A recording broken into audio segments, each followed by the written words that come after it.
All right. W- um, we're in our second video now, and I wanted to ask you, again, not to give too much away, but how old are you, Pastor Wendell? I'll be 66 years of age in September. And so that means you were a teenager when the civil rights movement was in its Yes, yes, like you were yes, 13, 14, 15 or yes, so. yes. Like one of the things that's difficult a lot of times for folks in a majority culture is to say, well, what do you want? What would make you happy? Like, you know what I'm saying? Like when you hear folks that are doing a march that are crying for justice, like, tell me what I can do. Right. So when the African American community is saying, uh, okay, we want justice, what does that mean? What is, and as it relates, even if you can bring in all of your experience from, the last 50 years, that you've seen some very steep change. Because are you from Greenville originally? I'm originally from Columbia, Richland County, Okay, South Carolina. great. Yeah, so you saw everything from Jim Crow laws up to then the civil rights movement, and then the aftermath of the civil rights movement with integration and all this stuff. Love to hear, like, what is it like? So I'm 41, right? The next generation, and then we look at the next generation. It's like, okay, what kind of mantle, what kind of to-do list, as it were. We start with dialogue. We start with listening. Like, what is it that we could do? Like, give me a checklist as a white guy. What I can do. When the African American community is saying, listen to us. What does the African American community want us to hear? Oh, it's quite an interesting question because um, that answer still primarily comes from the majority population. It sounds simple, but it goes back to saying, "What the same thing you want? Life, liberty, pursuit of happiness." I should not go into a court feeling that I'm already convicted before I get in there. Mm-hmm. Um, I shouldn't have to worry about when I report a crime and it's a white person that's perpetrated against me, is that they are automatically going to call or perceive that they're going to call their white buddy up and say, "Hey man, John was down here. He's complaining about you, but don't worry about it. We'll take care of that." When you talk about my personal experiences, one of the most recent ones was that I witnessed an accident where an older white lady made a left turn in front of an oncoming car going straight. Now, this lady uh, hit the rear end of a car that was passing her. Mm-hmm. I stayed around until we were sure that the people were in good health or not injured. Left a card with my phone number on it. The highway patrol called me because the person that was involved was a young black man. The highway patrolman called me and asked me. Now we're going in the opposite directions. I looked down the road and saw. I said, she's going to turn in front of him. I mean, I saw this woman. He called me and asked me, was the young man speeding? And like, you got to be kidding me. You know, she tipped him at the rear Assuming end. that he was breaking the law, Right. yeah, or finding some kind of Right. A loophole. reason to charge him of being at fault. And I'm like, dude, what do you mean? Well, somebody may hear that and say, well, that's just a normal question that any Wow. cop would ask somebody. Well, that's not the way we see it. Mm. And we see it that way because that's the way it is. I ran for a political office myself, and I reported it. I called and said, hey, they're tearing my signs down. And as opposed to saying, we'll look into it or we'll file your complaint, I was personally told, well, everybody does it. And I'm like, really? Is that the response you get for reporting a crime? It's simple, but these are the type things that go on. Um, as a child, I'll never forget it, and I don't have enough in me to really label it as a race thing, but you're talking about teenager. I was 10 years old. My mother attended night school to get her GED. along with a friend of mine's mother. So I went home with him this school day. And we always were with our moms at night while they were in the adult education class. And we were walking up a road in Columbia, and I vividly saw some guys lean out of a car window. They were white guys, and they struck me across my chest with a stick. Now, they hit me so hard the stick broke. I didn't hear any words, but if you were to make me guess, they probably used the N-word. Did they? Don't know, but that's the way we perceive our time here in this country. But here it is with me. I ask myself, even today, did they hit me because I was black? Or did they hit me because they were just bad boys? Now, with my upbringing, the way I was conditioned by my parents, we never had an inferiority complex. I know this is on video, but I'm not intimidated by white people. So I'll say that to people of color. You don't need to be intimidated. You don't need to be disrespectful, but the same thing that you want, you must give. So I'm not intimidated by the majority population. And while that more than likely was a race issue, I still ask myself, was it race or was it just some bad boys? The answer's probably yes, right? Both of those things. Yes, definitely. Because how old were you at that point? I was about 10 years old. I was in the 5th grade elementary school. And here it is, I'm 65 and remember it. Even in the back of somebody's mind that is doing something like that is that they may not even be saying, we're going to go hit a black person. Right. As opposed to like, we can hit a black person and nothing's going to happen. And nothing's going to happen. Yeah. And nothing did happen. They didn't stop. Yeah. So again, even from the tearing down of political signs, the response that I got was a bit, and this is recently. You're kidding me. Yeah, how long ago was that you I think in 14. Okay.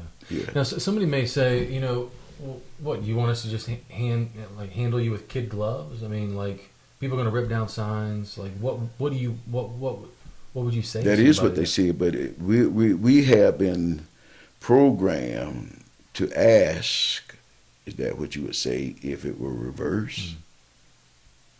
Yeah. Maybe, and I could be totally off base, but that's how we have been conditioned to question power. I've learned that power does not concede without resistance. And I'm like, the United States of America, I still believe the greatest country on earth. How is it that we are so selfish with everything, not just material stuff? But why is it that we have to prove ourselves better than someone else? And that's just misguided. It's misguided from a Christian perspective. So concretely wise, we can think of the separate but equal, but never having seen the equal. We've seen the separate. Because that whole issue was, okay, they're going to be separate, so there's not going to be a lot of fighting, but they're going to be equal opportunities in an African-American school and a white school. But the fact of the matter is because of poverty that the African-American community already was in, they didn't have the money to be able to provide the same kind of resources. I think even in something as well-intentioned as the March on Washington, Dr. King's nonviolent approach to effecting change, we gave up a lot. We were building thriving communities. We owned businesses and banks and insurance, and then we sought a man again to have the same thing that the majority of the population. Hey, we gave up everything. We gave up it. We gave it all up. We gave up our communities. We just gave it all up in the piece of trying to understand our majority population and help our majority population understand that we have the same struggles, that we need to be brought up to a level to whereas we can do what. Why do that? Why not just say, hey, we're just going to continue to build our African American communities and not seek integration. Like, do you know? Can you kind of reflect on that? Do you remember some of the conversations that were going on to where, because that is, I mean, that is a big thing, right? Is like being able to say, well, we'll just, like you have German communities, they just kind of said, okay, well we're just going to build our communities because as they were being persecuted here in the, I mean, because this is not just a thing that happened between African Americans and white folks, right? Like the history of America has been when people come in, we isolate them, we make fun of them, we make sure that they don't get ours, So why not opt for that? Saying, okay, we're just going to build up, Harlem, for example, and this is going to be our community.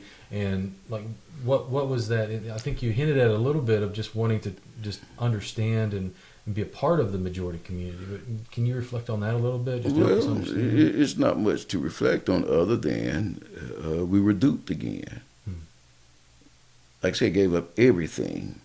Now, we must understand something else, I think, that there is a unique relationship, one that we should cherish and build on, between our white brothers and sisters and the African American community, because we came here under different conditions more so than any other culture. Yeah. And we were actually, blended. And in many ways now we still are shocked when we find out that we have white cousins and whites find out they got black cousins. Yeah. Why? Because the slave master oftentimes visited the slave quarters.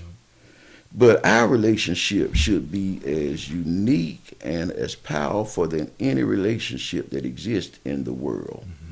Because we were brought together, slaves, of course, but yet we were on plantations, and there were some great relationships, but it tends to look like, amen, that beneath that, or publicly, people are afraid to express that. we just got to, we've overcomplicated this thing. Take the blinders off. Make certain that the laws that protect you are administered in the same way to protect me. It's so clear. When you say that we've overcomplicated, what do you have in mind? We're reluctant to take the blinders off. And just see you as a human being, and we have common struggles, common desires, and those kind of things. I remember, I had in my senior year in undergraduate studies, my roommate was an African American, and it was a wonderful experience. At first, I was like, "How's this going to go?" Because we were very, very different from each other. But he approached me and said, "Hey, would you like to be my roommate? I need a roommate." I was like, "Sure." I didn't, because he was a very cool guy. He was a jazz drummer, and I was not very cool. I was kind of nerdy. And so, but it was sharing the same room together that I began to feel the freedom to be able to ask him questions. Like, "Hey, Rod, why do you put on so much lotion?" Like, he would put on the bottles of Jergens lotion, And first of all, I was annoyed, and then I was like, well, maybe I should ask him why. And then I said, "Why do you put so much oil in your hair?"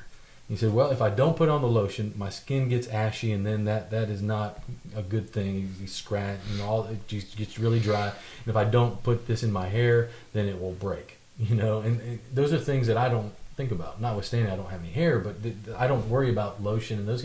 But it's asking those uncomfortable conversations, pulling off the blinders, and saying, "Okay, your experience is different than mine. Can you tell me about it?" Because I think a lot of times as white folks, we're embarrassed to ask questions.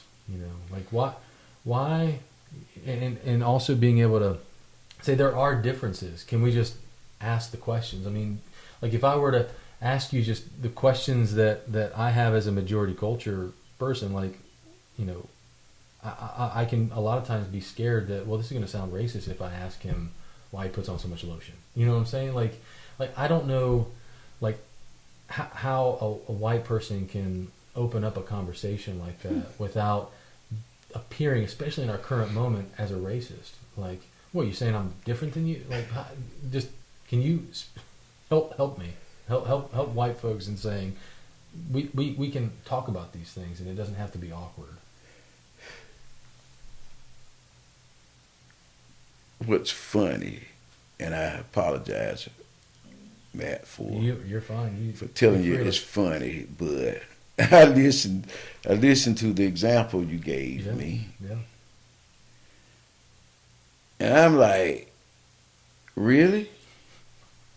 Because to me, and I think to you, even upon hearing it, it's kind of a simple Yeah. remedy Mm-hmm. to that. Mm-hmm. But maybe from a sad perspective, what's the big deal? What is the big deal? Yeah, Yeah. yeah. So I put on lotion. Yeah. So I oil my hair. Yeah. Yeah. Yeah. And. Yeah. Yeah. Yeah. Why would we let that separate us? Mm-hmm. At Well- least you asked the question. Well, I think that, and that's what I'm getting at, is that being willing to be embarrassed, Yeah. being willing yeah. to say, you know Yeah. what, I'm ignorant about this, Yeah. and I need to know. It's an Yeah. obvious answer Right. to an African American. Right. Right. You know, but this is the thing that a lot of times we're afraid to appear like we're dum dums. Right. You know, like Right. how could you not know that? It was like, yeah, I know it, but that's just different. It's just different, and so then there persists to be a divide because of the unknown. Mm-hmm. And I think that is kind of the undercurrent. This unknown is what produces the fear that you were mentioning in the beginning. Is that because we're afraid of this unknown entity, we isolate, we separate, as opposed to saying, yeah, it's okay to ask a dumb question. Mm-hmm. Like that's how I mean. Rod said the same things. He said, Matt, it's, come on. And like it's not a big deal. It's not a big deal. Yeah. So I think I love to reflect a little bit more on what we can do then. Okay. What's the next steps for, and we'll take a look at that in our next video. Okay. Yeah, man, what's the big deal with them? No. Well, I mean, I think that like